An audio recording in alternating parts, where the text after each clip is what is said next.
जय श्री राधे, जय श्री कृष्णा। आज मैं आपको देवशयनी एकादशी व्रत की पूजा विधि एवं कथा सुनाऊंगी। देवशयनी एकादशी आषाढ़ माह की शुक्ल पक्ष के एकादशी को मनाते हैं। इसी दिन से चतुर्मास की शुरुआत भी होती है। ऐसी मान्यता है कि इस व्रत को करने से सारी इच्छाओं की पूर्ति होती है एवं भगवान प्रसन्न होते हैं। देवशयनी एकादशी व्रत की पूजा विधि।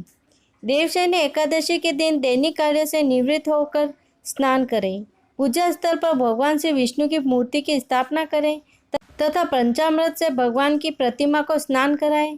इसके बाद पूर्ण श्रद्धा भाव के साथ भगवान विष्णु का ध्यान करें एवं फल फूल एवं दीप से भगवान की पूजा करें। उसके बाद एकादशी व्रत की कथा सुननी चाहिए एवं अंत में भगवान विष्णु की आरती करके प्रसाद बांटना चाहिए।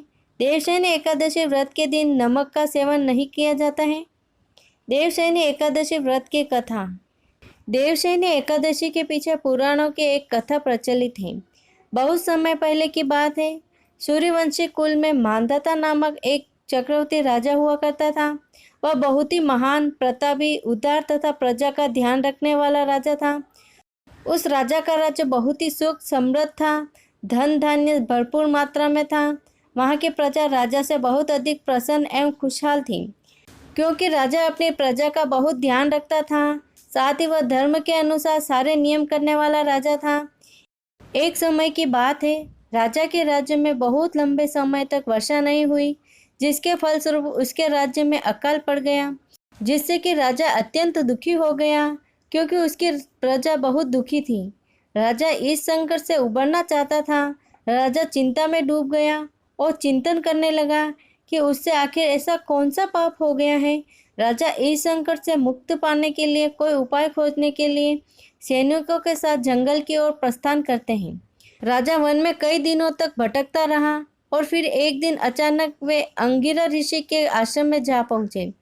उन्हें अत्यंत व्याकुल देखकर अंगिरा ऋषि ने उनसे उनकी व्याकुलता का कारण पूछा। राजा ने ऋषि को अपनी और अपने राज्यवासियों की परेशानी का विस्तार पूर्वक वर्णन सुनाया। राजा ने ऋषि को बताया कि किस प्रकार उसके खुशहाल राज्य में अचानक अकाल पड़ गया। राजा ने ऋषि से निवेदन किया कि हे ऋषि मुनि, मुझे कोई ऐसा उपाय बताए जिससे कि मेरे राज्य में सुख समृद्धि पुनः लौट आए। ऋषि ने राजा की परेशानी को ध्यानपूर्वक सुना और कहा कि जिस प्रकार हम सब ब्रह्मदेव की उपासना करते हैं, किंतु सतयुग में वेद पढ़ने का तथा तपस्या करने का अधिकार केवल ब्राह्मणों को है, लेकिन आपके राज्य में एक शुद्ध तपस्या कर रहा है। आपके राज्य में आज अकाल की दशा उसी के कारण से है। यह सुनकर राजा को बहुत अचंभा हुआ और राजा से कहा कि हे ऋषि मुनि, ये आप क्या कर रहे हैं? यदि आप अपने राज्य को पूर्ववत खुशहाल देखना चाहते हैं तो उस शूद्र की जीवन लीला समाप्त कर दीजिए। मैं ऐसे किसी निर्दोष जीव की हत्या नहीं कर सकता। मैं एक निर्दोष की हत्या का पाप अपने सर नहीं ले सकता।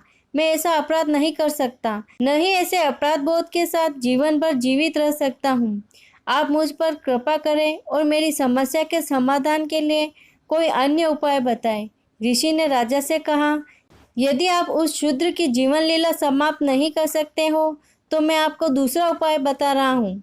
आप आषाढ़ मास की शुक्ल एकादशी को पूरे विधि विधान एवं पूर्ण श्रद्धा भक्ति के साथ व्रत रखें एवं पूजन आदि करें। राजा ने ऋषि की आज्ञा का पालन करते हुए अपने राज्य पुनः वापस आया तथा राजा एकादशी व्रत पूरी विधि विधान से किया है, जिसके फलस्वरूप राजा के राज्य में वर्षा हुई, जिससे अकाल दूर हो जाता है तथा पूरा राज्य पहले की तरह हंसी खुशी रहने लगता है। ऐसा माना जाता है कि एकादशी व्रत सभी व्रतों में उत्तम होता है एवं इसकी कथा सुनने या सुनाने से सभी पापों का नाश होता है। 24 फरवरी एकादशी करने वालों के लिए आज के दिन दाख यानी किशमिश का सेगा लेना चाहिए। जय श्री कृष्ण।